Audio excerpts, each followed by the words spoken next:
সুস্থ জীবনযাত্রার গুরুত্ব এবং ডায়াবেটিক্স নিরাময়ে যোগা চর্চার উপকারিতা তুলে ধরতে আলোচনা সভা অনুষ্ঠিত হচ্ছে। সকালে রাজধানীর উত্তরা ৪ নম্বর সেক্টরে কল্যাণ সমিতির মাঝে এই সভার আয়োজন করে উত্তরা যোগা সোসাইটি।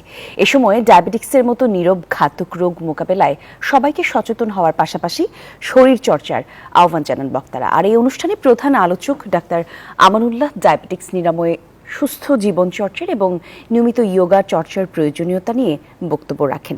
বিশেষ অতিথি হিসেবে বক্তব্য রাখেন বাংলাদেশ প্রতিদিনের নির্বাহী সম্পাদক মনজুরুল ইসলাম।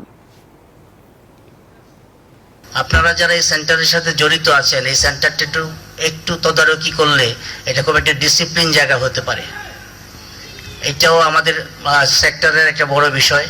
আমাদের উচিত শৃঙ্খলার সাথে চলা, এবং আমরা যদি শৃঙ্খলার সাথে চলতে পারি তাহলেই কিন্তু এই ডায়াবেটিস থেকে মুক্ত থাকা সম্ভব, অথবা জেনেটিক্যালি যারা ডায়াবেটিস ধারণ করেন তারা এটার সঠিক ম্যানেজমেন্ট করতে পারবেন।